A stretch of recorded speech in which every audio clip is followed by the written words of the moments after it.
Hola, soy Fabio Cana, profesora de Historia del Arte de la Fundación Anne Batú, y hoy les voy a compartir un hito en la historia del diseño, la Bauhaus, 1919-1933. En los años posteriores a la Primera Guerra Mundial, nació en Weimar, bajo la batuta de Walter Gropius, la gran empresa didáctica de la Bauhaus. Era al mismo tiempo una escuela y un taller, desde donde artistas y arquitectos europeos tratarían de encontrar, a comienzos del siglo, la clave de unión entre la creación artística y la incipiente tecnología industrial del mundo moderno. Partiendo de un concepto globalizador de las artes, la enseñanza giraba en torno a diferentes talleres impartidos por artistas que ponían sobre la conciencia general la importancia tanto de la técnica como de la forma consecuente de ella. De aquellos talleres, el que vivió con mayor intensidad la preocupación por el paso conceptual del artesanado a la industria fue sin duda el taller de metales. Aquí vemos una gráfica que nos muestra las tres etapas de esta célebre escuela en contexto histórico. Es decir, la Bauhaus fue una escuela estatal que se fundó en el año 1919 y hasta el 23 tuvo su primera etapa, una etapa dentro de una escuela que ya ediliciamente pertenecía a una escuela de artes de periodo estético exterior. En cambio, en el periodo del 1923 a 1925 se estableció en Dessau, en donde pudieron ejecutar un edificio acorde a lo que esta escuela quería transmitir. Y del año 25 al 29 tuvieron que irse exiliados a Berlín, ya que fueron perseguidos por el partido nazi. Y a partir de su exilio se fundó la nueva Bauhaus en países de ultramar, tanto como Estados Unidos e Israel, y hoy en día ya la Bauhaus está fusionada con todas las escuelas y universidades que enseñan diseño y arquitectura, porque la Bauhaus ya es leyenda. Su fundador, Walter Gropius. En la imagen estamos viendo una fotografía de época de dicho arquitecto tan famoso que ya venía con una gran trayectoria desde la Deutsche Werkbund, la Unión de Talleres Alemanes, y sus exposiciones sucesivas con producciones de vanguardia. En la imagen de la derecha vemos su sede, que parece tan moderna, y obvio, sí, es moderna, porque la modernidad va de 1900 a 1945-50, y después surge la posmodernidad. Entonces, a simple vista nos parece moderna porque pertenece al movimiento moderno racionalista. ¿Y qué fue la Bauhaus concretamente? Fíjense, este es el edificio que corresponde a Dessau, a la segunda etapa que recién mencionamos. La Bauhaus fue una escuela que transmitió dentro de estos movimientos modernos, cabe mencionar el purismo francés, Stile en Holanda, tuvo una trascendencia increíble porque se dedicó a la enseñanza, no solo a la producción de diseño y arquitectura, se dedicó a cambiar y revolucionar la enseñanza de diseño que venía en decadencia para poder darle un fin al eclecticismo histórico que ya había surgido en el siglo XIX, a esa crisis de diseño, y surgir desde la nada, despojarse de todo lo anterior y gestar una nueva enseñanza en el diseño y una nueva arquitectura, y por supuesto, en esta arquitectura se contenía todo lo anterior, es decir, todo lo que incluye esa arquitectura, el mobiliario, las lámparas, los picaportes. Ahí vemos otra gráfica con la imagen de Gropius, Walter Gropius, y un libro que nos muestra la nueva arquitectura y la Bauhaus, Palabra en el Tiempo, es su editorial. Esta es una imagen de época, son fotografías, porque la Bauhaus, ahora vamos a ver todo el plan de estudio, fue una escuela integral, donde no solo se aprendía con el fin, en esta etapa que llegaba a la arquitectura, se iba pasando por diferentes talleres, recién mencionamos Quelito, que es el taller de metales en la introducción, y en esos talleres existía también el taller de fotografía, entonces las fotos estas que ven en blanco y negro son justamente de los estudiantes de fotografía. Otra imagen también con la clara intención que tiene la Bauhaus de plantear todos estos acristalamientos corridos, losas de hormigón, ninguna pared portante, todo lo que se atribuye a la arquitectura moderna. La arquitectura moderna la dividimos en racionalista y orgánica. Esta pertenece a la racionalista, que tan en boga está nuevamente. Vemos otras imágenes evocativas de época del taller de fotografía de los estudiantes, Es esta una época tremenda en Alemania, una época de surgimiento del nazismo. Saben que Hitler subió al poder con el voto popular y en elecciones democráticas, por supuesto, y también tras la crisis de la famosa hiperinflación que se desarrolló, que no permitía ni siquiera poder tener elementos para poder estudiar, pero sin embargo fue una época de tanto contratiempos y de tanta genialidad, esta primera etapa del siglo XX, que hoy en día no se la puede superar. Bueno, ¿qué significa Bauhaus? Es la inversión de la palabra Hausbau, la casa de la construcción, haciendo alusión a que acá se iba a formar a todo profesional que pudiera integrar todos los elementos de la construcción con diferentes equipamientos, cosa que no tuviéramos que caer nuevamente en ese eclecticismo histórico que se planteó durante el siglo XIX. Bueno, ahí tenemos el edificio original de la Bauhaus, que era una escuela de arte, que también pertenece a una arquitectura que está relacionada inclusive con la secesión vienesa, con el Art Nouveau geométrico del lado del este europeo. Ahí vemos más fotografías del año 25, donde este edificio plantea justamente los principios de la arquitectura moderna, basados en la célebre frase del arquitecto Sullivan, Louis Sullivan, norteamericano de la Escuela de Chicago: la forma sigue a la función. Y todo lo que ven acá está sujeto no tanto a un cuidado de, como veníamos viendo en la arquitectura, a ver, les pongo un ejemplo, por ejemplo, un palacio como Versalles o Schönbrunn, donde todo es simétrico, donde todo se sigue con una cuestión estética, izquierda-derecha. Acá tenemos planta libre. ¿Qué significa planta libre? De paso voy enumerando los principios de la arquitectura moderna. Que los planos están sujetos al plan de necesidades, es decir, dormitorios, porque esto era una especie de ciudad universitaria, dormitorios, talleres, aulas, cuestiones administrativas. Entonces, planta libre, materiales modernos, hormigón armado en este caso, acristalamientos corridos, paredes no portantes y ninguna decoración superflua. Por supuesto, vamos a ver solamente el título de la Bauhaus para identificarla. Y la Bauhaus es el nombre que da la casa de la construcción o la inversión, y también proviene de Bauhütten. Bauhütten en alemán es cofradía medieval. Por eso en el manifiesto de la Bauhaus hace mención a aquella época medieval de construcción de catedrales donde todo se diseñaba por el todo. Vemos otra imagen actual, porque esto hoy en día es un edificio histórico, se puede acceder, hay actividades educativas, institucionales. Otra imagen en época invernal. Por supuesto, una característica del hormigón armado es la construcción en voladizo. El hormigón armado, tanto como la construcción en hierro, son casi paralelas. Es decir, surge primero la arquitectura en hierro, y bien les puedo recordar la Torre Eiffel, pero antes de eso surge a partir de los 60, con toda la tecnología que plantea la industrialización y la revolución industrial y fabricar vigas en acerías. Y después, al final del siglo, llega Lambert con su hormigón armado, que se da cuenta que cazando el hierro con el concreto se reúnen mejores condiciones para la estabilidad arquitectónica, para el edificio en sí. Por eso las paredes no son portantes, mientras que los edificios más clásicos del siglo XIX para atrás, sacando la arquitectura gótica, que es un caso especial, las paredes portan, tienen varios metros de ancho. Por ejemplo, en Versalles 4 metros, en un palacio asirio 6 metros, en una casa colonial 1 metro. Bueno, estas son fotos donde se ven actividades actuales, contemporáneas, de cómo se perfila hoy en día este lugar histórico. Quedó del lado de la Alemania democrática, de la Alemania oriental, pero se la respetó. Bueno, ahí se puede ver las losas de hormigón y la transparencia que plantea el taller, que vamos a ver para qué se miran los talleres en la Bauhaus. Les quiero recordar que de todos los movimientos modernos racionalistas, Stil, purismo francés, con Le Corbusier a la cabeza, y la Bauhaus, la que más destaca por su labor pedagógica y su trascendencia es esta escuela. Bueno, ahí tenemos un clásico del inmobiliario que vamos a ir conociendo, el de Marcel Breuer, un alumno eximio de la Bauhaus, la célebre silla o sillón Vasili.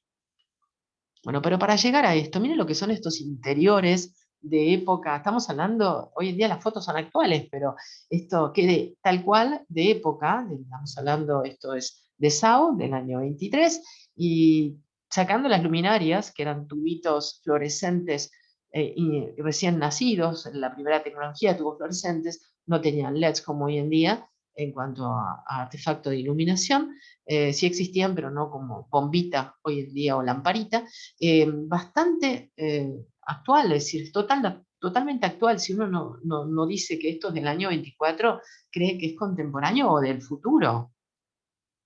Bueno, más imágenes para que vean toda la estructura constructiva y alternando imágenes actuales, imágenes de época, con los estudiantes, ¿no? Los estudiantes venían de todas partes del mundo, era para ambos géneros, hombre y mujer, femenino, masculino, había que rendir exámenes muy estrictos, eso sí, muy estricta desde el punto de vista académico, y era estatal.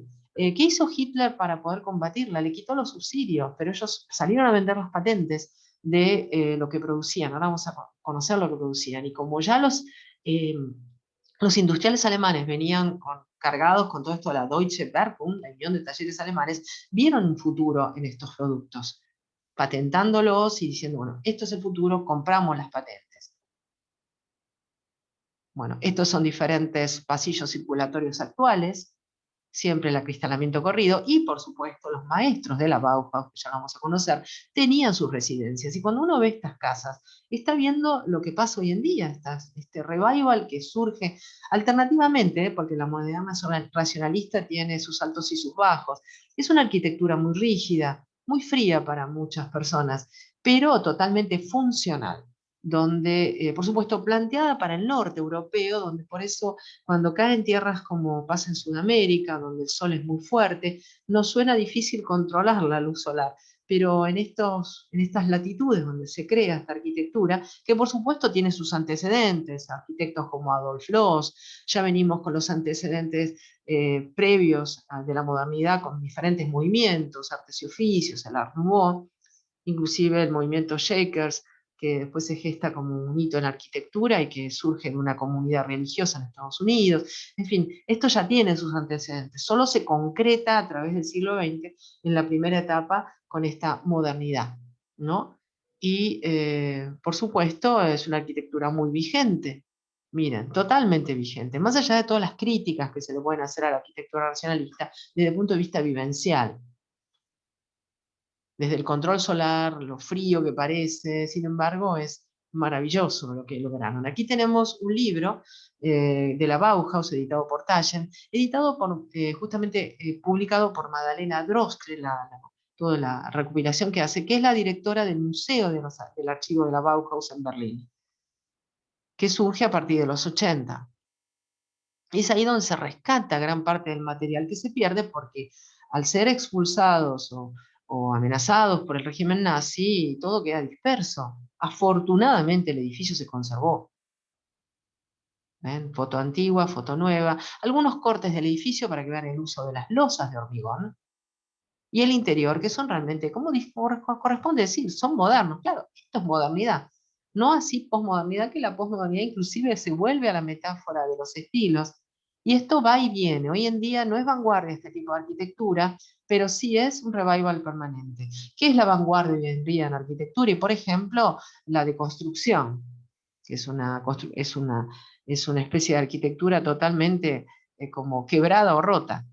Pero la posmodernidad siempre está presente en cuanto a revivir estos movimientos. Sí, la que trasciende como vanguardia es la modernidad orgánica, la de Alvar Aalto, la de Frank Lloyd Wright, pero es una modernidad que trabaja todas las premisas de la arquitectura moderna, pero le agrega una cuota de vivencia de acuerdo a dónde esté, idiosincrasia del lugar, medio ambiente, ¿no? El caso de la Casa de la Cascada de Wright, por ejemplo. Bueno, estas son las imágenes de la escuela original, la que vimos en Weimar. Y esta es la de la Bauhaus de Dessau. Les duró muy poco esta arquitectura porque, bueno, fueron amenazados por el movimiento nazi, que la consideró que hacía arte degenerado. Todo arte moderno incita al pensamiento y, bueno, fue catalogado como tal, haciendo una propaganda totalmente negativa en la calle, con afiches, el movimiento nazi. Y ahí se ve un poco esta estructura de planta libre, al igual que cualquiera de sus viviendas o edificios actuales, se va armando el plano de acuerdo a las necesidades, aulas, talleres, dormitorios. Bueno, estas son axonométricas de época de la Bauhaus y esto pertenece, ven, a las imágenes de los talleres de la Deutsche Werkbund, que después esta unión de talleres alemanes, que ya se planteaban de esta manera tan funcional, ¿no? Ahí está Deutsche Werkbund, para que vean cómo influencia a la Bauhaus. Bueno, y este es el estilo Bauhaus. Atención, no estamos hablando de movimiento, sino de estilo. Cuando hablamos de estilo, tiene que ver con un conjunto de características y es cómo se pone de moda. ¿Qué le llamamos estilo Bauhaus hoy en día?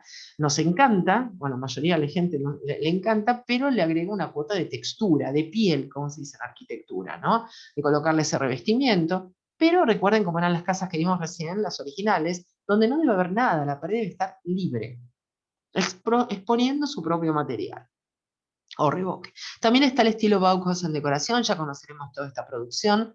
Estamos hablando del conjunto Barcelona de Mies van der Rohe, y inserta en una decoración postmoderna, donde pueden mezclarse un montón de elementos que la Bauhaus hubiera rechazado. Bueno, este es el manifiesto de la Bauhaus, donde justamente pone a la catedral gótica como insignia. ¿Por qué razón? Y lo firma Walter Gropius. Porque recuerden lo que les dije al principio, Bauhaus, inversión de la palabra Hausbau, casa de la construcción, y también derivado de Bauhütten, cofradía medieval. Esas cofradías medievales que trabajaban el todo por el todo. El maestro cantero, el maestro vidriero, el maestro mayor de obras, todos tenían un fin, construir la catedral con armonía funcionalmente, porque no hay nada más funcional desde el punto de vista de arquitectura más clásica que una iglesia, porque está relacionada con la función de peregrinaje, misa, fiel que entra a la iglesia a rezar. Es decir, tiene otra cuestión funcional, más allá de lo decorativo de los altares, en fin.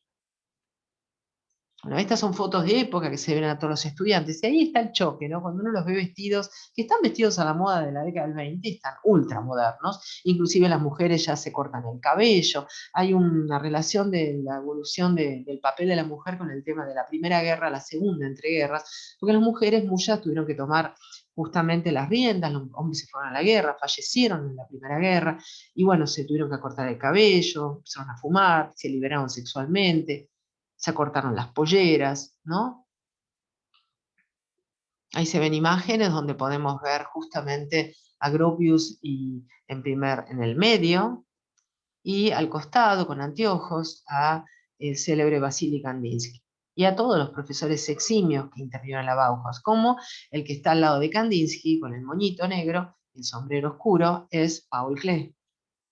Qué lujo de profesores, ¿no? Estas fotos que son tan ensoñadoras, románticas, son fotos originales de época.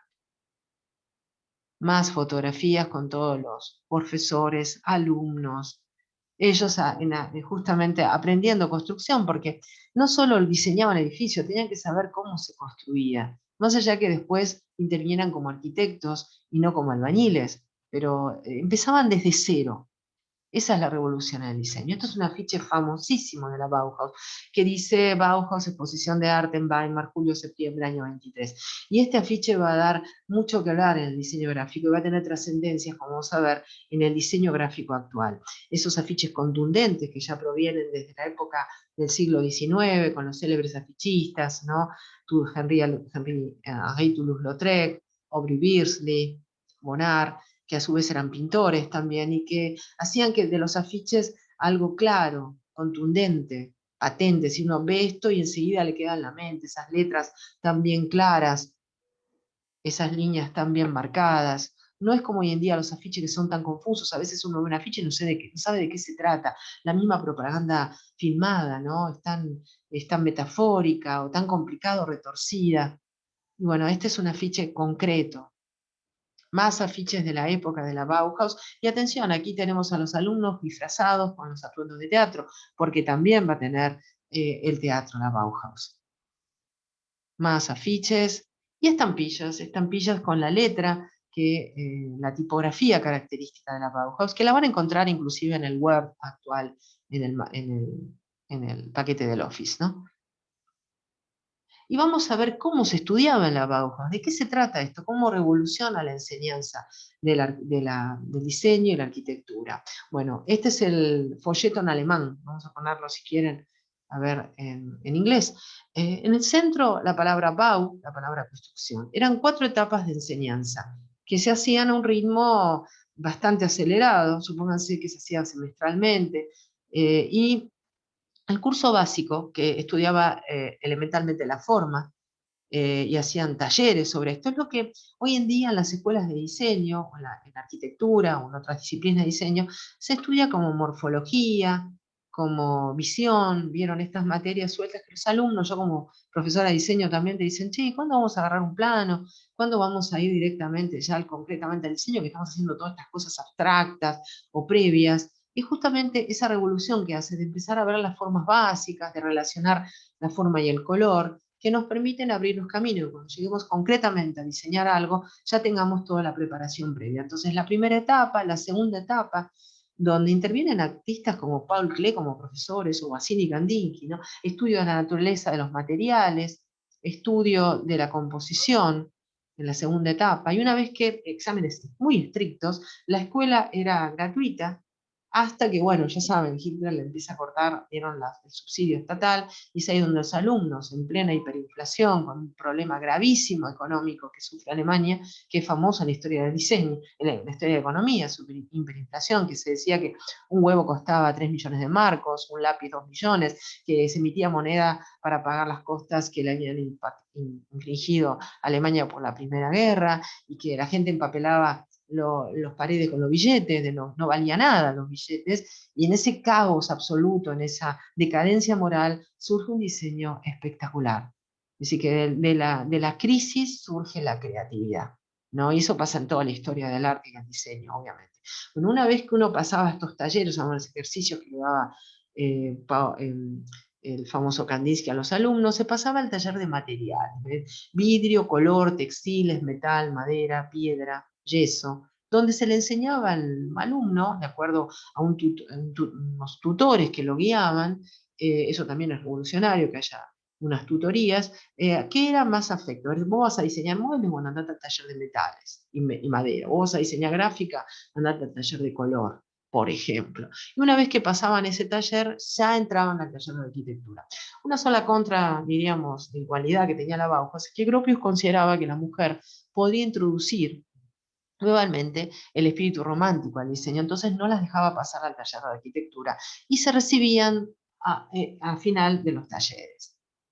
Después se va a demostrar que eso fue erróneo, ¿no? Les comento que la Bauhaus se volvió a refundar como nueva Bauhaus y después se terminó fusionando con las universidades de Estados Unidos, y ahí se demostró que las mujeres, y ahora vamos a ver, pueden ser tan racionalistas como los varones.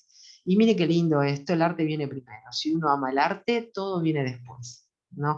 Estas frases célebres que se van acuñando durante todo lo previo a los precursores de la modernidad y la modernidad, no pongas nada que no esté en tu mente y tu corazón, nos decía justamente William Morris, justificando la acción del diseño. La forma sigue la función de Sullivan. Y Gropius, bueno, la estandarización es un homenaje a la calidad, nos dice.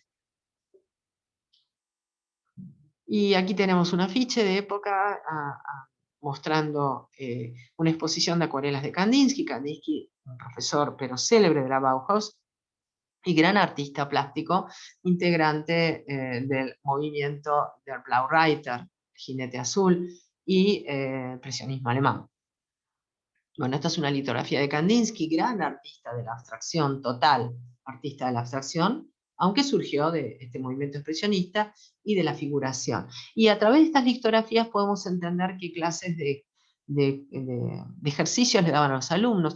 Un profesor muy conspicuo, uno se imagina un artista que da esta obra que tuviera tan estrictos horarios, daba clases, iba a comer a la casa, a estas casas tan lindas, la mujer le servía el almuerzo, dormía la siesta, después volvía a dar clases a las 3 de la tarde. No, no parece un artista, ¿vieron? Y un profesor de la Bauhaus. Pero sin embargo, seguían su ritmo, vestían con moñito, ¿no? Y bueno, ahí vemos justamente la Bauhaus y la teoría del diseño, y siempre se nos asocian tres figuras pitagóricas geométricas tan emblemáticas: triángulo, cuadrado y círculo, tres colores, los primarios, que son ancestrales en cuanto al uso en el arte, y ¿qué hacía Kandinsky con esto? ¿Ven? Siempre uno lo asocia, hasta hay magnetos para heladera que tienen esta evocación de la Bauhaus, ¿no? Con letras, con figuras geométricas, con los colores primarios. Y ahí está, ¿qué ejercicio plástico les abría la mente a los estudiantes? Se decía, muy bien, El triángulo se asocia a la pirámide, se asocia al ángulo obtuso, perdón, al ángulo agudo, bien puntudo, y a un color estridente y agresivo, el amarillo.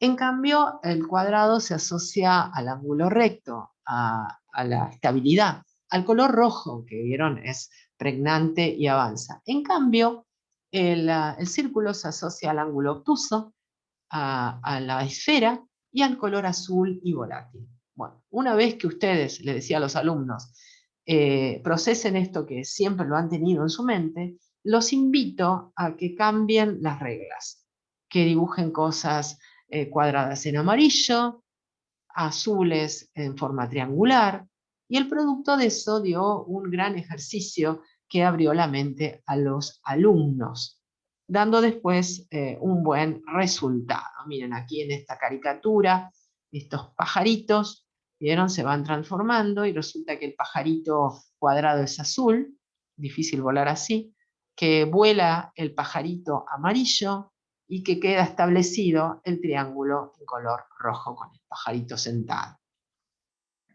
También tenemos muy evocativo la Bauhaus Party, siempre se lo asocia a la Bauhaus con esta asociación de colores y figuras, siempre. Y miren, en este afiche justamente también se hace hincapié y con la letra emblemática, tipografía bauhausiana.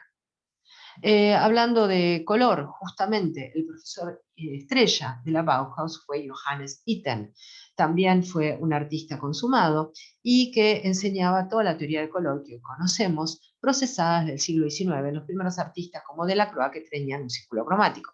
Pero en este caso particular se trabaja todo lo que sea las armonías cromáticas. Su libro todavía se vende, se lo recomiendo a quien le interese, la teoría del color de Johannes Itten, en edición contemporánea, y tenía aparte costumbres que enojaba mucho a Gropius, su primer director, porque se vestía con este tipo de vestimenta y cuello, vieron, tipo Mao, tenía actividades, vieron, de meditación previa a la clase, alimentación, vieron, extraña, y este tipo de actividades casi orientalistas en muchos aspectos decían que no relacionaban con el racionalismo de la Bauhaus, pero sin embargo era un excelente profesor.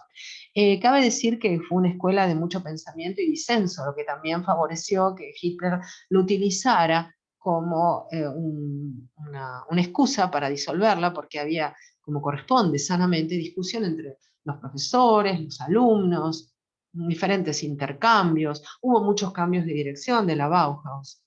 Y esta es un poco una página del libro de él, donde se ve el círculo cromático, qué estudiante de diseño, no, yo como profesora también que soy de color y artes visuales, que no ha utilizado este círculo cromático, estas combinaciones y todo lo que implica la teoría del color. Bueno, el resultado fue, miren, esta chica se llamó Alma Bucher, decidió tomar el taller de maderas, no pudo recibirse por arquitecta porque era mujer, pero fue una eximia estudiante y su producción final fue de desarrollar juguetes didácticos, que haciendo nada, la verdad, no son inventos de la Bauhaus, ya existían desde finales del siglo XIX, pero la Bauhaus los ajusta a una producción que se va a planear industrialmente, porque justamente la Bauhaus planteaba que todo esto llegara a todo público. Es más, la arquitectura, toda la parte de objetos está dedicado al público de clase obrera también, cosa que hoy en día eso no se da porque tiene un dogma de diseño adherido tan fuerte todo lo de la Bauhaus que encarece mucho el costo. Y aparte, esa frase que acuñó Gropius, la estandarización es una marca de la calidad, no siempre se cumple. Es decir, no siempre se puede cumplir estándares tan altos de fabricación. Bueno, estos son juguetes didácticos y parece que las lecciones de Kandinsky dieron su resultado. Se vendía con su propio envase. Miren qué bonito, esto está expuesto en el Museo de la Bauhaus, en el archivo de la Bauhaus, creado por Madeleine Drostre en el 80 en Berlín. Y también se dedicó a hacer mobiliario, en este caso, porque él ya trabajó el taller de maderas, estas mesas nido. También mobiliario para kindergarten, para el jardín de infantes. Se dedicó a la parte infantil esta estudiante. Ven, por ejemplo, aquí tenemos un libro y justamente se coloca su célebre cuna, esta cuna que ella creó y que es tan emblemática. También la alfombrita que ven es de otra diseñadora, ahora vamos a ver, Gunther Stolz, y siempre estos colores que por supuesto a los niños les encantan. Bueno, un clásico de la Bauhaus. Ahí se ponen varias etapas, del 25, 26, 27, 28, 29, con fotos de época intercaladas. Y esto a mí personalmente me fascina. De un estudiante, eximio también de la Bauhaus, se crea un juego de ajedrez impresionante que va acompañado con su afiche correspondiente, su mesita, un juego de lujo, como dice acá, hecho en madera, de un estudiante que pasó por el taller de maderas también. Y por supuesto después terminó siendo arquitecto porque era varón. ¿Saben jugar al ajedrez? Bueno, acá la forma siga la función. La estudiante en cuestión fue Joseph Hartwig. Diseñó una serie de piezas de ajedrez para Bauhaus en el año 23 a 24 que incorporaron algunos de los principios básicos de la escuela: simetría, angularidad, abstracción y nitidez. Y si saben jugar al ajedrez, saben que el alfil se mueve en forma diagonal, la torre en forma ortogonal, los peones se pueden mover de a un casillero por vez y solamente para adelante, y que el rey y la reina se mueven para donde quieran, y que el caballo se mueve 2 y 3. Bueno, en este caso particular, las fichas tienen la forma, su forma alude al movimiento. Encima es re lindo. Miren qué belleza, para poner de adorno más allá de que juguemos al ajedrez. Hermoso, venía con su mesita y hoy en día es una pieza de alto valor de costo porque está hecho bajo licencia. Y también vemos acá de otra estudiante femenina, Marianne Brand, qué excelente estos trabajos. Ella se dedicó al taller de los metales, todo está vajilla de cafetería, para té, para bar, una teterita muy pequeña de 7,5 cm, donde todo está relacionado con la función. La forma sigue la función y tal termina siendo un producto bello. Nada sobra, ahí tienen remaches que están puestos ahí por una razón funcional. El piquito es antivuelco, la cruceta es para evitar que se queme el mantelito donde se apoya, y la manijita es totalmente ergonométrica. En ese momento solo existía la baquelita como plástico térmico, y puede ser alternativo entre baquelita, que es un plástico que se desarrolla a partir de la Primera Guerra Mundial, y ébano. Y no ébano por una madera fina y cara, sino simplemente por térmico. Está trabajado en metal anodizado. El metal anodizado es un metal que está muy de moda hoy en día, donde se puede dar color metalizado del que quieran, es decir, un metalizado rosa, verde, amarillo, en este caso metalizado dorado, que es un proceso electroquímico económico para darle resistencia a la oxidación al metal. Bueno, recuerden la teterita de Marianne Brand, otra producción de Marianne Brand, estas pavas, y ahí ven una colección completa de su producción. Una excelente diseñadora. Otro muchacho, un alumno, Wilhelm Wagenfeld, que sí se recibió de arquitecto, la clásica lámpara Wagenfeld, que hasta la ha popularizado Almodóvar en sus películas. Lo único que cambia hoy en día es que en vez de hacerse de vitrea, se hace de acrílico, la base, y la pantalla es de opalina, es un vidrio barato que se utiliza para frascos de conservas también. El cable también puede cambiar de época, que era de tela y es sintético, de plástico, de PVC, y como corresponde a la época, mientras que paralelamente había una lámpara victoriana toda retorcida, porque es contemporáneo todavía el eclecticismo histórico en gusto, el victoriano todavía está perviviendo, donde había que buscar con lupa dónde estaba el interruptor detrás de un angelito retorcido. Acá, por ejemplo, tenemos la perilla a la vista, ¿no es así? Y los acrílicos son a partir de los 40, así que en aquella época se colocaba vitrea, que era económico. Hoy en día es una lámpara de alto costo por el dogma adherido que tiene diseño, se hace bajo licencia de la Annual International, y hoy en día acá en Buenos Aires la vende Agüero, que es una firma de iluminación muy fina, pero también hay versiones, vieron, que no siguen los derechos, pero tienen que variar en las formas. Eso pasa con todos los clásicos del 20 y del 50, ¿no? Que hay alteraciones para no pagarle derechos, que son caras estas piezas. Bueno, otra producción más de Wilhelm Wagenfeld, que moderno, ¿no? Y sí, es moderno. Y lo moderno ya es de otros tiempos, que no quiere decir que lo contemporáneo apunte a la modernidad. Lo contemporáneo, aparte, puede apuntar al eclecticismo histórico nuevamente. Bueno, y aquí tenemos el caso de otra producción de este gran estudiante, donde se puede ver la lámpara clásica de escritorio, quien no la ha tenido, ¿no es así? Más, algunas son piezas originales vienen del desgaste de la pintura, que se han rescatado gracias a esta búsqueda del archivo que se funda en Berlín y que, bueno, si algún momento tienen oportunidad de visitar, ahí van a encontrar todo el repertorio original, tanto en planos, otra lámpara, tan de moda hoy en día. A veces se nos asuma parecer al Art Deco, porque el Art Deco es paralelo a esto, es la versión decorada de la modernidad racionalista, y surge a partir de la exposición del 25 el Art Deco. Así que había público para lo muy racionalista y público para una versión un poquito más, diríamos, vivible, como diríamos, o más aceptable. Y hoy en día ese tipo de piezas Art Deco quedan como modernas de los 30. En cambio, una pieza de la Bauhaus queda moderna eternamente. Ahí tienen un aplique para pared y de iluminación de este estudiante, y también la producción de picaportes tan actuales, en donde mostrar los tornillos no tiene nada de malo, justamente la forma sigue a la función. Imperecederos estos diseños, realmente, muy actuales. Miren qué línea, qué perfección. Ahí está Gunther Stolz, otra estudiante, foto de época, hermosas fotos, estas de la Bauhaus originales, que se dedicó al taller de telar, a textiles, por supuesto diseñando piezas adaptadas a la arquitectura moderna, pero tuvo que aprender la técnica de gobelinos, ¿no? O diferentes técnicas de tizado de telar. Por supuesto, por su condición femenina, no pudo acceder al taller de arquitectura. Vemos aquí también una estudiante vestida a la última moda de los 20 en la silla Vasili de Breuer. Bueno, y hablando de clásicos del 20 impresionantes, Breuer, Marcel Breuer, estudiante eximio de la Bauhaus, que termina convirtiéndose en director de talleres de la misma, toma el taller de metales y diseña estos mobiliarios de caño. Ya se había introducido el cambio en los muebles. Tenemos el mueble macizo por un lado, de carpintería tradicional, que pueden diseñarse muebles modernos si quieren, con encastres tradicionales de carpintería, caja de muesca, caja de pila, con la cola de Milano. Y después está el mueble estructural que ya había surgido con Tonet, pero él lo hacía de madera, Tonet, no sé, curvando. ¿Qué diferencia entre el mueble estructural y el mueble macizo? El mueble macizo utiliza, vieron, encastres de carpintería tradicionales. No tiene que ver con el estilo del mueble.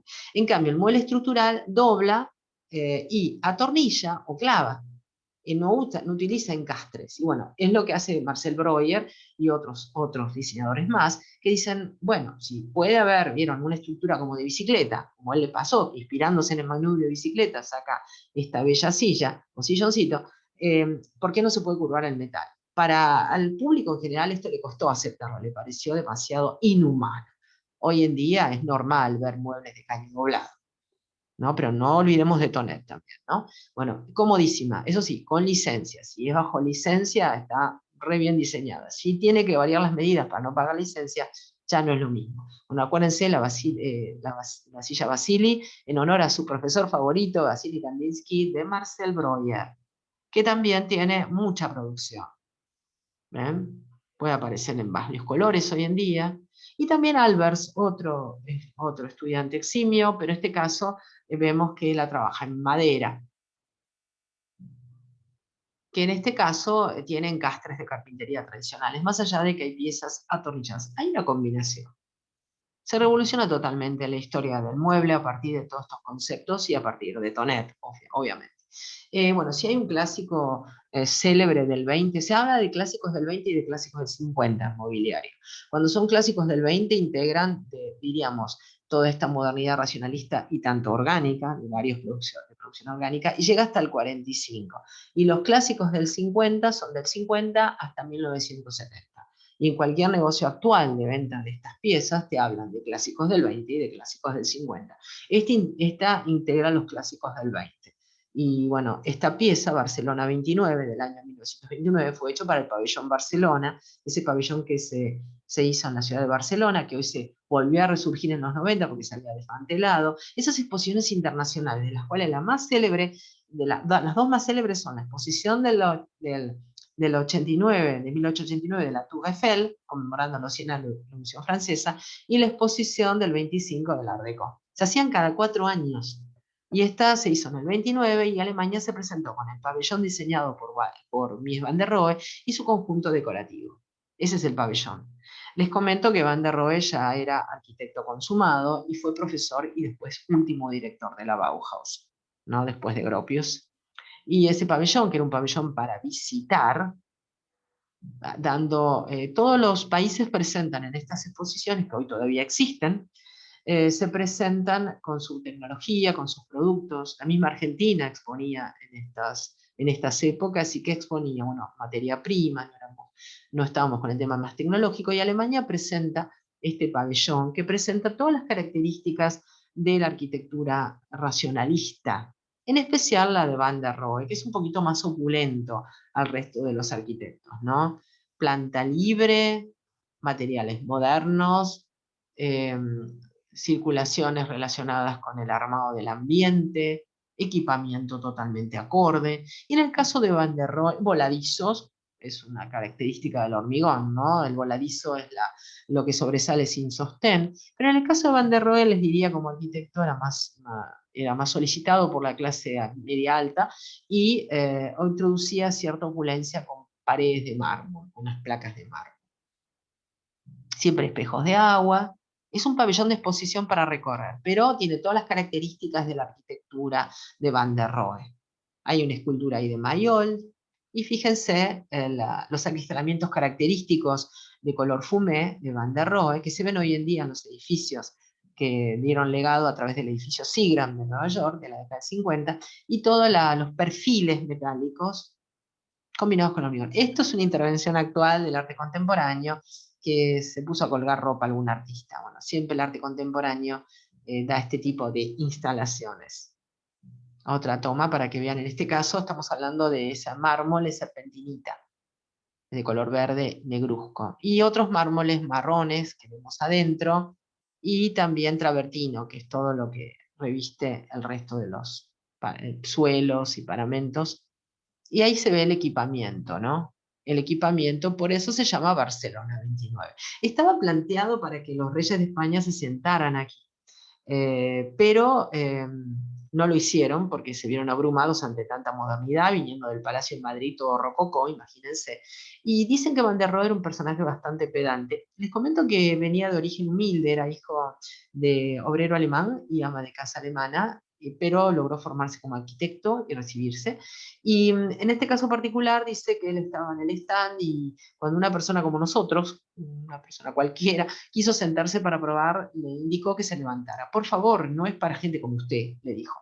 Y, diríamos, castigo poético, los reyes no quisieron sentarse, pasaron de la... Hoy en día es uno de los mobiliarios más cómodos y hermosos que da el legado de los clásicos del 20. Se fabrica actualmente bajo licencia de la NOL, hay un montón de versiones falsas, cuesta $5.000, está hecha con, hoy en día le han cambiado los tornillos originales donde sostienen los flejes por remache pop y el relleno de los almohadones, que se hacía en su momento de crin de caballo y hoy en día se hace con algún relleno sintético.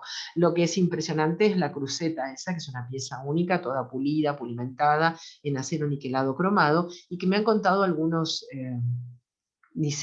fabricantes actuales que la copian y que para no pagar derechos a la NOL International varían algunos milímetros y que les cuesta bastante después la estabilidad del mueble para que no se les parta. Pero, vieron, no pueden copiar exactamente el mismo esquema. Se fabrica, les digo, en Roma y en Estados Unidos bajo licencia, cuesta $5.000 y le han cambiado ese detalle. Bueno, ahí se ve más, se la ubica más que nada en negro, en blanco. Ahí están nuevamente estas paredes mármol que aparecen también en diferentes residencias tan conocidas de Van der Rohe, como la Casa Farnsworth en Estados Unidos. Y bueno, la famosa Barcelona 29, que en este caso particular intervienen también costureras cosiendo a mano, en parte, los recuadros, todos bien dimensionados, esos capitones, que en este caso los capitones, el capitoneado, ese botonado, no es como en la época victoriana para darle, vieron, untuosidad y grosor al asiento, sino para poder afianzar mejor el relleno del tapizado. Es una cuestión funcional. Bueno, Pabellón Barcelona revuelto a la vida a partir de la década de 1990, porque había sido desmantelado. Y ahí se la ve en un clásico en color negro, En realidad sería una silla, porque no tiene apoyabrazos. En la historia del mueble, el sillón tiene apoyabrazos. En este caso, particularmente, no lo tiene, y si la quieren probar en versión original, bajo licencia LANOL, en lugar público, si están en Buenos Aires, en el hall del Teatro San Martín tienen de la década de 60 las originales, porque en aquellos tiempos, hasta los 80, no había distinción, se fabricaba todo bajo licencia LANOL International, que fue una familia de diseñadores que compró los derechos a partir de los 50, ¿no? Entonces, muy sabiamente, muy visionariamente, hoy tienen los derechos de los grandes clásicos del 20. Y no todo es así. En Francia los de Le Corbusier los tiene Cassina y los clásicos de los nórdicos los tiene Artek. Pero bueno, no es una referencia. Y ahí en el Teatro San Martín tienen las originales. No me refiero a las originales de la Bauhaus o del pabellón, sino originales bajo licencia. Entonces pueden probar lo cómodo que es esto. Igual siempre se lo ve como algo bien institucional, como de edificio de oficinas corporativo para admirar. No, no, es re cómodo, les digo sinceramente.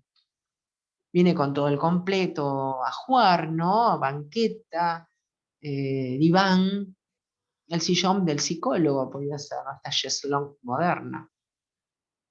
Y hay una película, un cortometraje documental que ganó varios premios hace unos años, El Pabellón Alemán, que eso los recomiendo ver. Bueno, más producción de Van der Rohe, que no fue un estudiante, fue profesor y después director. ¿Y quién no ha visto la Brno, que es la del medio, que lleva el título de el nombre de esa ciudad checoslovaca? B larga RNO, pronunciada Brno, que erróneamente se la conoce como la Bruno. La Brno, que es también una silla de tipo cantilever, no es la única que tiene esa modalidad, sin patas traseras, y que no necesariamente estos diseños son funcionalmente muy aptos, por ahí uno se sienta de manera demasiado apurado y se puede dar vuelta a esto, ¿no? O al levantarse a uno se le queda pegado en la parte trasera. Bueno, en fin, también tienen la silla patín, que es la que acompaña del lado derecho. Bueno, tres clásicos imbatibles del siglo XX. La Barcelona 29, la Brno del año 23 y la Cantilever también del año 23. Ahí tienen la Brno, puede venir en caño cuadrado o en caño tubular redondo, es una excepción con algunos puños para apoyar tapizados o no, obviamente que no, también copia, con licencia, sin licencia, una de las más copiadas y que se ve muchísimo en todas las ciudades, especialmente en lugares de salas de espera, ¿no? Ahí tienen en versión más cuadrada y en una propaganda donde se la muestra muy bien, porque los muebles del siglo XX y los muebles de los clásicos del XX y de los clásicos del 50, se dice que son como seres vivientes, que se los puede ver de todos lados y que parece que pudieran caminar, a comparación con el mueble clásico, de estilo clásico, que por ahí tiene más una visión frontal. Bueno, que tenga Capitoné no es original de Van der Rohe, pero puede tenerlo hoy en día, se puede fabricar con esta variante, porque se lo asocia a la Barcelona 29, pero no necesariamente el original de Perno venía con Capitoné. Y hoy en día se inserta dentro de la adecuación contemporánea, colocando adornos, como en aquellos casos, eh, aquellos jarrones metalizados, un piso de madera que la Bauhaus no hubiera admitido, por más que sea un piso actual totalmente lavable, porque todo en aquella época estaba apuntado a la comodidad del ama de casa obrera, entonces por ahí un piso de mosaico hubiera sido más factible. Entonces aquí mezclamos inclusive otro clásico del 20, pero este pertenece a Le Corbusier, esa clásica mesa. Entonces se juntan todos y quedan todos re bien, y se colocan decoraciones y queda re bien, y cosa que por ahí a los originales diseñadores le hubiera caído mal. Pero bueno, eso es lo que tienen de trascendencia, por eso son clásicos, porque trascienden el tiempo y aparte son aptos para todo, para toda época. Miren acá también, ¿ven? Podemos tener una mesa más de corte Art Deco, que corresponde a la época de la Bauhaus, pero que no hubiera sido admitida por las diseñadores de la Bauhaus. Y se le suman, vieron, algunos adornos y cuestiones muy de los contemporáneos, y queda perfecto. ¿Ven? Aquí con un killing hubiera sido inadmisible poner un killing porque te hubieran dicho es sucio, hay que limpiarlo, no, es peligroso para transitar, estas alfombras de oriente sin pelo, y bueno, y queda perfecto. ¿Por qué? Porque son clásicos, y lo clásico, como proviene ya el término de la Grecia antigua, nunca pasa de moda. ¿Cómo no pasa de moda el jean? ¿Cómo no pasa de moda la música de los Beatles? ¿Cómo no pasa de moda la música clásica? Y ahí tenemos más instancias, es de las más vendidas sillas en todo fabricante, pues todos son imágenes de fabricantes actuales.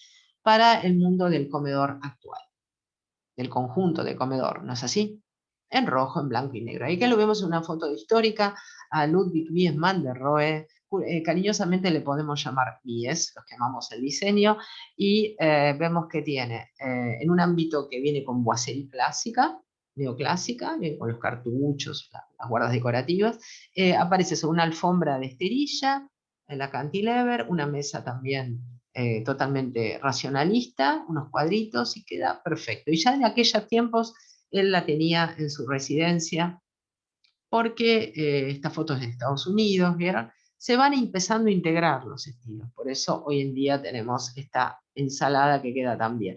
Estas son fotos también donde se le atribuye acá algunos objetos propios de la Bauhaus, como vamos a ver ahora el tema del ballet, y diferentes construcciones. La silla patín, bueno, acá tienen la patín. Es una cantilever, ¿eh? La cantilever es cuando tiene este formato. Hay muchas, también están los del movimiento Steel, que es paralelo. El movimiento Steel es del año 17 al 31, es holandés. A ver si les suena el nombre de Piet Mondrian, Gerrit Rietveld, Theo von Doesburg. Bueno, es otro el movimiento que va a la cabeza. En ese caso tiene manifiesto y revista, pero no tiene escuela. El único que tiene escuela es la Bauhaus. Y también tienen de Gerrit Rietveld la silla cantilever, otro modelo. Puede venir en este caso con una esterilla plástica. Y bueno, las mesitas nido que vimos antes. Y de Eileen Gray, ojo, Eileen Gray es una diseñadora que está en este momento, es otra de las grandes diseñadoras racionalistas de la década del 20, una moderna absoluta, es irlandesa, vivió hasta la década del 70, vivió como 90 años, no integra la Bauhaus, pero todos estos diseñadores visitan la Bauhaus, intercambian ideas, al igual que Le Corbusier, ella se relaciona con Le Corbusier, entonces es normal que aparezcan con diseños tubulares, el mueble estructural y no macizo. Entonces también tenemos diseños de Eileen Gray. La única diferencia con Eileen Gray es que también le pasa a otros artistas como Robert Mall-Steven que se dejan seducir por el Art Deco. Entonces tienen una variante racionalista y una variante Art Deco. Bueno, ahí tienen, hablando justamente de Le Corbusier, la producción de Le Corbusier, totalmente racionalista. Y de Eileen Gray, su clásico sillón del 20, Vivendum, que es racionalista. Que tenga curvas no quiere decir que no sea racionalista. No, las curvas cuando son necesarias y justifican la función, la forma sigue la función, está perfecto. Bueno, el Vivendum, con licencia, sin licencia, como quiera. Y es otro clásico del 20. Otros clásicos del 20 para ir matizando, no son de la Bauhaus, son paralelos. La Gran Confort de Le Corbusier, comodísimos también, fantásticos, con licencia, sin licencia. Y otro clásico del año 23, miren qué viejos que son y qué modernos. La Chaise Longue de Le Corbusier del 23-24, ¿quién no ha visto este clásico absoluto de la modernidad tan cómodo?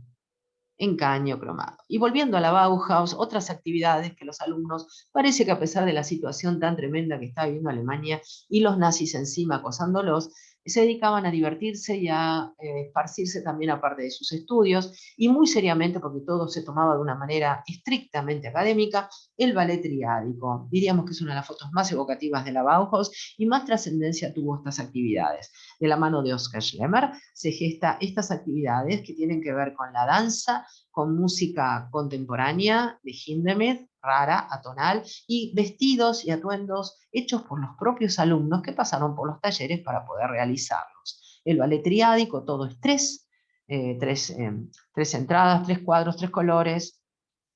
Bueno, ahí dice, el número 3, como podemos ver en el título del propio ballet, condicionaba la estructura del montaje. Estaba dividido en 3 secciones y contenían 12 danzas para los que eran necesarios 18 vestidos. Cada sección estaba relacionada con un color propio y evolucionaba desde el humor hasta la seriedad. La parte amarilla se caracterizaba por tener un tono alegre y burlesco, la rosa por su carácter ceremonioso y solemne, y la negra por la mezcla de la fantasía y lo mistérico. El ballet está en YouTube, si lo quieren ver. Después, en todo caso, yo voy a pasar el link para que se lo faciliten y van a ver qué maravilla este ballet triádico, que es hipnótico, les digo. Bueno, y ahí tienen los alumnos, miren qué interesante los rostros de estos chicos de la década del 20 y cuánto empuje para diseñar, para sobrevivir a toda una época. Y miren qué bonito es esta imagen colorida, porque como el ballet triádico se sigue presentando, se rearman estos vestidos que en realidad están expuestos en la exposición del archivo de la Bauhaus, pero se vuelven a crear. Así que ampliamente les recomiendo que vean el ballet triádico. Ahí se ve, ven, de Oscar Schlemmer, el coreógrafo tan famoso, algunos bocetos de la creación con los alumnos creando los atuendos.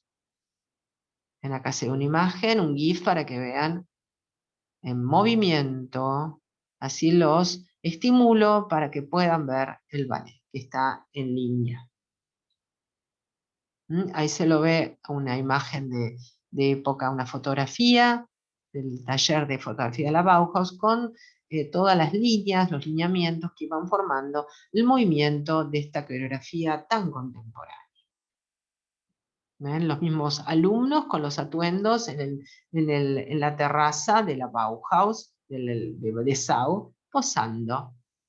Y se divertían, bailaban. Miren qué modernas las chicas con pantaloncitos, con shortcitos, bailando, pero les quiero aclarar que en aquellos tiempos, y esta, al margen de que hay una banda actual que se llama Bauhaus, esta es la Bauhaus original, es una banda original, la actual hace una música contemporánea, moderna, y en este caso era jazz, no existía todavía el rock, todavía no había surgido, así que ellos tocaban jazz, así que esta es la banda original de la Bauhaus, los jazzeros de la Bauhaus. Bueno, más afiches practicaban deportes, por supuesto, eran todas actividades integrales porque era una ciudad universitaria.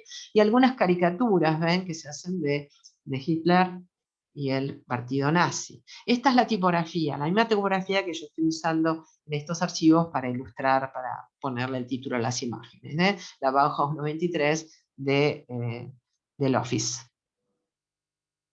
Bueno, más afiches que recuerdan diferentes ilustraciones y vueltas a la vida de estas exposiciones que se hacen alternativas. Y volviendo al afiche emblemático de la Bauhaus, porque quiero ahora mostrarles algo que les va realmente a fascinar, si son diseñadores gráficos lo deben saber esto. Miren, ¿cómo se copia? Se copia en esta exhibición, Kingsbrook, del año 2009, y uno dice, qué lindo está el afiche, claro, mirá en qué te estás basando, ¿no? Pero miren este, se los voy a leer porque este está en inglés, pero se los voy a leer. Dice, la forma está supeditada a la función. Quizás sea la síntesis más clara de cómo Volkswagen enfrenta el diseño, compartiendo los principios del movimiento alemán Bauhaus, que a comienzos del siglo XX valoraban la simplicidad y la elegancia geométrica. Por eso no vas a encontrar cosas sueltas, sin sentido en un Volkswagen, porque lograr que no falte nada es tan simple como lograr que nada sobre. El afiche fue un éxito, la venta del auto también. Y si no se sabía de dónde venía, decía, qué buen afiche, qué bueno lo que dice. Y claro, están directamente diciendo lo que decía la Bauhaus. ¿Mm? Todos los creadores de la Bauhaus. Una maravilla. Bueno, más afiches, pero originales. No siempre la tipografía es la misma. Y este que recuerda, miren, el perfil del edificio, ¿no? El edificio de Dessau, con el rostro humano, un ojo parece una ventana, la boca es parte, ven, de las losas de hormigón, y la base, el cuello, es la parte del pilote de abajo, de hormigón. Bueno, este es otro logo característico y tan emblemático de la Bauhaus, en este caso la de la Weimar. Y aquí tenemos, ven, cómo se traslada hoy en día en el diseño contemporáneo que un reloj pueda llevar este perfil. El divino, el juego de ajedrez, la cunita que vimos de todos estos grandes creadores, la Vasily de Breuer, la lámpara de Wagenfeld, la tetera de Marianne Brandt, el conjunto Barcelona de Mies, y hoy en día cómo se los inserta en la decoración contemporánea, donde puede haber, vieron, superficies variadas que en la época del racionalismo original no se colocaban, ni tampoco un florero, pero qué bien que quedan, por eso son clásicos del 20, y por supuesto por eso están también los clásicos del 50. Atención, hay muchos fabricantes, las licencias las tiene originalmente, en este caso particular de la Bauhaus, la Knoll International, y está la diferencia de precios. Recuerden, $5.000 una Barcelona original, hecha hoy en día en Roma bajo licencia. Hasta se inserta en la decoración contemporánea actual. donde podemos ver que hay otros elementos que no corresponden al racionalismo, por supuesto, como algunos modelos de sillones que son más contemporáneos nuestros. También la utilización de colores primarios es muy evocativo de la Bauhaus al mismo de estilo. Y esto es lo que llamamos hoy en día el estilo Bauhaus, ¿no? En donde en el loft Bauhaus se puede ver, en este loft todo abierto, se puede ver también la impronta bauhausiana, de las formas, de las estructuras, de lo minimalista. A ver, les hago una aclaración. El racionalismo siempre es minimalista, si tiene pocas cosas. Ahora, el minimalismo no siempre es racionalista. Yo puedo hacer minimalismo con un mueble de estilo. Pongo una silla reina Ana, una alfombra persa y no pongo nada más, y eso es minimal. Ahora, eso no es racionalista. Los racionalistas siempre tienen una justificación de diseño, una armonía de armado con respecto a la función, la forma sigue a la función, acuñada por Sullivan, más de este loft bauhausiano, y siempre va a trascender y siempre va a ser un constante revival. Este es el libro que recomiendo, yo lo tengo, de Magdalena Drostre, de la Bauhaus, que es la que justamente va a gestar esta exposición permanente en Berlín. Y hagamos una miradita al célebre Ludwig Mies van der Rohe, porque tiene mucha trascendencia en las ciudades actuales. Acá en Buenos Aires podemos ver todos los edificios de la zona de la Plaza San Martín, previos a la Estación de Retiro, lo que llamamos los edificios de Catalinas, donde se basa en esta premisa de Van der Rohe de less is more, hablando de frases, el legado más increíble, el poco es más, y God is in the details, quiso decir Dios está en los detalles. Considerado como un ícono y maestro de la arquitectura moderna, vemos esta casa Farnsworth,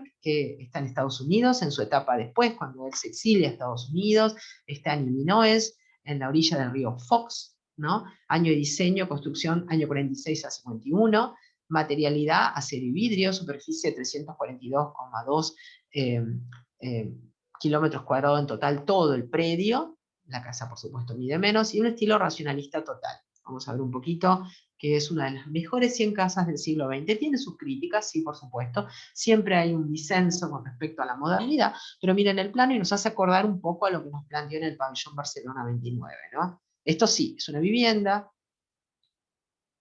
está sobremontada sobre pilotes, y acá hay un problemita grave. Mira, está cerca de un espejo de agua y no contaban con los mosquitos en verano. Y como estas son superficies acristaladas y no, acá no hay no diríamos, no hay justificación estética para poner un mosquitero, obviamente, es que los habitantes de esto, en verano, justamente tenían que luchar contra los mosquitos. En aquellos tiempos no había los antimosquitos que tenemos hoy en día, y bueno, ahí tienen un poquito el concepto de no haber elaborado ese detalle, ¿no?